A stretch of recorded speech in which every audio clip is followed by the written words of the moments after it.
Hello students, BSc part 1 के botany के lecture में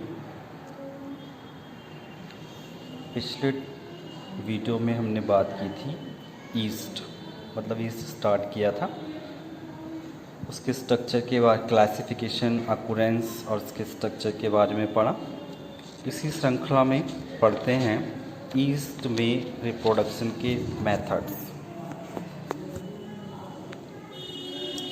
ईस्ट में रिप्रोडक्शन वेजिटेटिव तथा सेक्सुअल मेथड द्वारा होता है। फर्स्ट मेथड डिस्कस करेंगे वेजिटेटिव मेथड।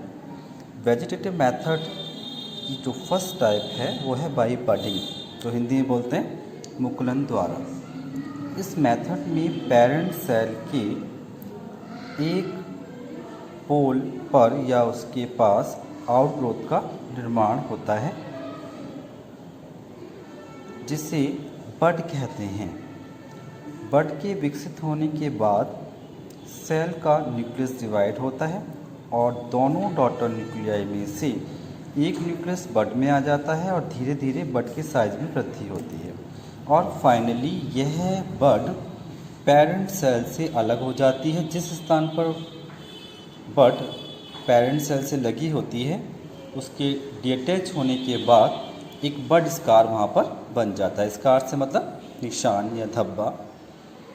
देखिए, जैसे डायग्रामेटिकली इसको देखें तो ये ईस्ट की सेल है और इससे क्या होता है, ऊपर की ओर एक आउटग्रोथ का निर्माण हो रहा है, ये कंस्ट्रक्शन हो रहा है बीच में और इसका न्यूक्लियस डिवाइड हो रहा है। डिवाइड होकर एक न्यूक्लियस पेरेंट सेल में और दूसरा न्यूक्लियस बड में चला जाता है और फाइनली ये दोनों सेल अलग हो जाती हैं। इस प्रकार डॉटर सेल का निर्माण होता है जो आगे जाकर पेरेंट सेल की तरह बिहेव करती है। इस प्रकार का रिप्रोडक्शन कहलाता है बाई बडिंग।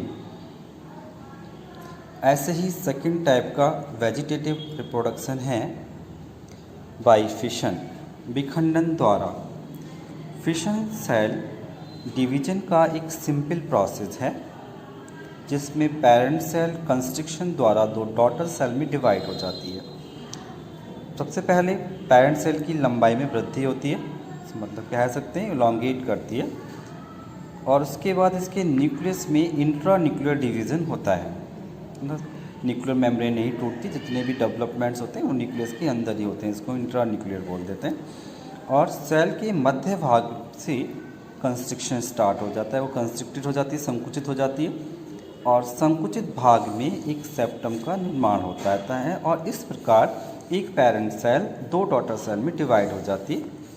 इसके डायग्राम को देखें, जैसे ये पेरेंट सेल है, लगभग इलोंगेट कर रही है। इलोंगेट करने के बाद बीच में कंस्ट्रक्शन हुआ, न्यूक्लियाई डिवाइड हो गया। एक न्यूक्लियाई कंस्ट्रक्शन के एक साइड में है, दूसरा न्यूक्लियस कंस्ट्रक्शन की दूसरी साइड में है और इसके बाद कंस्ट्रक्शन वाले एरिया पर एक सेप्टम का निर्माण हो जाता है।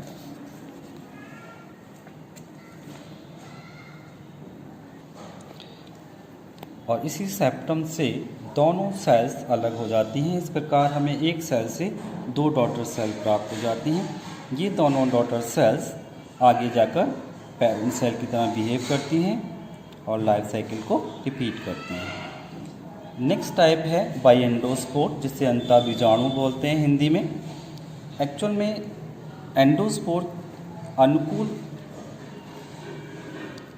एंडोस्पोर प्रतिकूल परिस्थिति में बनने वाली एक सेल है, एक प्रोटेक्शन का मेथड है।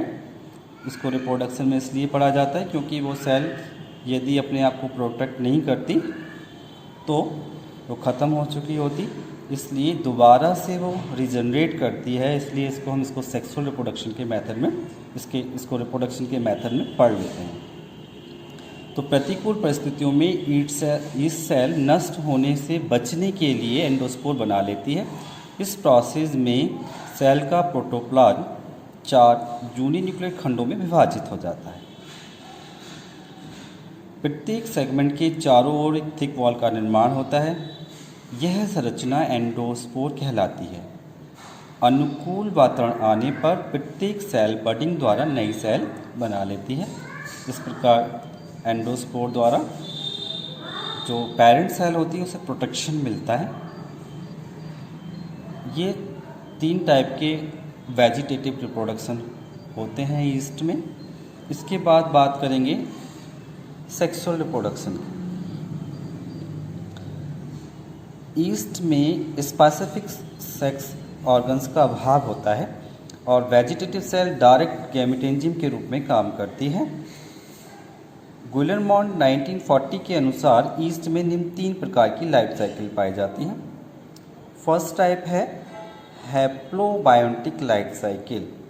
इस प्रकार की लाइफ साइकिल सैक्रोमाइसिस ऑक्टोस्पोरस में पाई जाती है। इसका एग्जाम्पल सैक्रोमाइसिस ऑक्टोस्पोरस है। मतलब इसमें हैप्लॉइड स्टेज डोमिनेंट होती है, जैसे नाम से क्लियर हो रहा है हैप्लोबायोटिक, तथा डिप्लॉइड स्टेज बहुत कम समय के लिए इसमें रहती है, जो केवल जाइगोट में पाई जाती है। जाइगोट में मियोसिस डिवीजन से पुनः हैप्लॉइड स्टेज स्थापित हो जाती है। मतलब कि इसकी लाइफ साइकिल में, इस प्रकार की लाइफ साइकिल में हैप्लॉइड स्टेज ज़्यादा समय के लिए रहती है, डोमिनेंट होती है, या कह सकते हैं कि इसकी जो स्टेज है वो हैप्लॉइड स्टेज मेन स्टेज है। इसकी सोमेटिक सेल हैप्लॉइड होती हैं। यह गैमेटेंजियम के रूप में कार्य करती हैं। 2 सेल एक दूसरे के कांटेक्ट में आती हैं और इनके कांटेक्ट पॉइंट पर उनके बीच की जो कॉमन वॉल होती है, कांटेक्ट पॉइंट होता है, या जिसे बोल सकते हैं उभयनिष्ठ भित्ति होती है, वो गल जाती है और दोनों के बीच एक कंजुगेशन ट्यूब बन जाती है। दोनों सेल के न्यूक्लियस फ्यूज होकर डिप्लॉइड जाइगोट बनाते हैं। इसके बाद कंजुगेशन ट्यूब एस्कस का निर्माण करती है। एस्कस का डिप्लॉइड न्यूक्लियस मियोसिस डिवीजन द्वारा 8 एस्कोस्पोर का निर्माण करता है और मुक्त होने के बाद प्रत्येक स्पोर एक वेजिटेटिव सेल के रूप में कार्य करता है। यदि हैप्लोबायोटिक लाइफ साइकिल को डायग्रामेटिकली देखें तो इस प्रकार इसको रिप्रेजेंट कर सकते हैं कि ये सोमेटिक सेल जो हैप्लॉइड हैं, यदि वेजिटेटिव रिप्रोडक्शन करेंगी तो इनमें फिशन द्वारा रिप्रोडक्शन होगा। जैसे डायग्राम से क्लियर है कि बीच में एक सेप्टम का निर्माण हुआ और इसके बाद दोनों 2 सोमेटिक सेल का निर्माण हुआ। किस प्रकार ये सेक्सुअली रिप्रोड्यूस करेंगे सोमेटिक सेल्स, क्योंकि ये सोमेटिक सेल हैप्लॉइड होती है इसलिए गैमेटेंजियम के रूप में कार्य कर रही हैं और जैसे ही 2 गैमेटेंजियम एक दूसरे के कांटेक्ट में आ रहे हैं, उनकी बीच की जो कॉमन वॉल है वो डिज़ोल्व हो रही है और डिज़ोल्व होकर एक ट्यूब लाइक स्ट्रक्चर बना रही है, जिसको कंजुगेशन ट्यूब कहा जाता है। और दोनों न्यूक्लियस, दोनों गैमेटेंजियम के दोनों न्यूक्लियाई हैं, वो इस कंजुगेशन ट्यूब में आ जाते हैं। दोनों का प्लाज्म को कांटेक्ट में ले आता है। ये प्रोसेस कहलाता है प्लाज्मोगेमी। प्लाज्मोगेमी के जस्ट बाद दोनों न्यूक्लियस फ्यूज हो जाते हैं। ये प्रोसेस कहलाता है कैरियोगेमी। और इस प्रकार 2 हैप्लॉइड न्यूक्लियस के जुड़ने से डिप्लॉइड न्यूक्लियस का निर्माण होता है। इस डिप्लॉइड न्यूक्लियस में फिर से मियोसिस डिवीजन होने लगता है। Meiosis division, first meiosis division से 2 न्यूक्लियाई, सेकंड से 4 और उसके बाद 8 न्यूक्लियाई का निर्माण होता है। ये एस्कस मदर सेल के रूप में कार्य करते हैं। इस प्रकार बने हुए 8 न्यूक्लियाई एस्कोस्पोर का निर्माण करते हैं और ये पूरी बॉडी एस्कस कहलाती है। एस्कस से निकलने के बाद प्रत्येक हैप्लॉइड एस्कोस्पोर गैमेटेंजियम के रूप में कार्य करने लगता है और लाइफ साइकिल को पहले की तरह रिपीट करता है। इस प्रकार की लाइफ साइकिल सैक्रोमाइसिस ऑक्टोस्पोरस में पाई जाती है और इसे हैप्लोबायोटिक लाइफ साइकिल कहते हैं, क्योंकि इसमें हैप्लॉइड स्टेज डोमिनेंट होती है। इसी प्रकार सेकंड टाइप की जो लाइफ साइकिल है वो है diplobiontic life cycle. Diplobiontic life cycle का अर्थ है, इसका एग्जाम्पल है सैक्रोमाइसिस लुडिविगी में पाई जाती है और इसका अर्थ होता है कि इसमें डिप्लॉयड स्टेज डोमिनेंट होती है या प्रधान होती है या मेन होती है या अधिक समय के लिए रहती है। हैप्लॉयड स्टेज बहुत कम समय के लिए पाई जाती है, जो केवल एस्कोस्पोर में पाई जाती है। इसमें डिप्लॉयड सेल बडिंग द्वारा अनेक डिप्लॉयड सेल बनाती हैं। कुछ डिप्लॉयड सेल एस्कस के रूप में कार्य करने लगती हैं। इनका डिप्लॉयड न्यूक्लियस मियोसिस डिवीजन द्वारा 4 हैप्लॉयड एस्कोस्पोर बनाता है तथा यह एस्कोस्पोर गैमेटेंजियम के रूप में कार्य करते हैं तथा एस्कस वॉल के अंदर ही फ्यूज होकर डिप्लॉयड सेल बनाते हैं तथा यह डिप्लॉयड सेल एस्कस के अंदर ही जर्मिनेट होकर जर्म ट्यूब के समान संरचना बन जाती है, जिसे हम स्प्राउट माइसीलियम कहते हैं।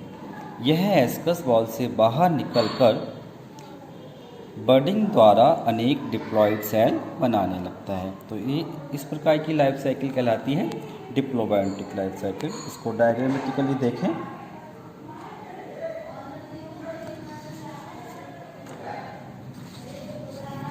डिप्लोबायोटिक लाइफ साइकिल में डिप्लॉयड सेल के अंदर मियोसिस डिवीजन होता है सेल के अंदर ही, जिससे एस्कोस्पोर्स का निर्माण होता है। इसके बाद 2 एस्कोस्पोर्स गैमीट के रूप में कार्य करते हैं। प्लाज्मोगेमी की क्रिया द्वारा फ्यूज होते हैं आपस में, दोनों के प्लाज्म फ्यूज हो जाते हैं। दोनों के प्लाज्म फ्यूज होने से दोनों के न्यूक्लियाई पास में आ जाते हैं और इसकी नेक्स्ट स्टेप जो होती है वो होती है कैरियोगेमी, जिसमें दोनों न्यूक्लियाई फ्यूज होकर एक डिप्लॉयड न्यूक्लियस का निर्माण कर देते हैं। न्यूक्लियस का फ्यूजन कहलाता है कैरियोगेमी। इसके बाद ये डिप्लॉयड सेल जर्मिनेट करती हैं जर्म ट्यूब द्वारा, और ये सारे प्रोसेस एस्कस के अंदर ही हो रहे हैं। जर्म ट्यूब द्वारा जर्मिनेट करती हैं, एस्कस वॉल फट जाती है और ये सेल बाहर निकलकर अनेक डिप्लॉयड सेल बनाती हैं बडिंग द्वारा। इस प्रकार की जो सेल वाला स्ट्रक्चर है वो स्प्राउट माइसीलियम कहलाता है। देख रहे हैं जैसे बडिंग द्वारा अनेक डिप्लॉयड सेल बन रही हैं और यह डिप्लॉयड सेल जो बड्स हैं डिप्लॉयड, वो अलग हटकर डिप्लॉयड सेल इस प्रकार से एस्कस की तरह काम करने लगती हैं। उसके अंदर एस्कोस्पोर्स का मियोसिस द्वारा एस्कोस्पोर्स का निर्माण होता है और ये एस्कोस्पोर्स गैमीट्स के रूप में कार्य करेंगे। फ्यूज प्लाज्मोगेमी होगी, कैरियोगेमी होगी, फिर जर्मिनेट करेंगे, बाहर निकलकर जर्म ट्यूब द्वारा जर्मिनेट करेंगे और ये डिप्लॉयड सेल फिर बडिंग द्वारा स्प्राउट माइसीलियम बना लेती है।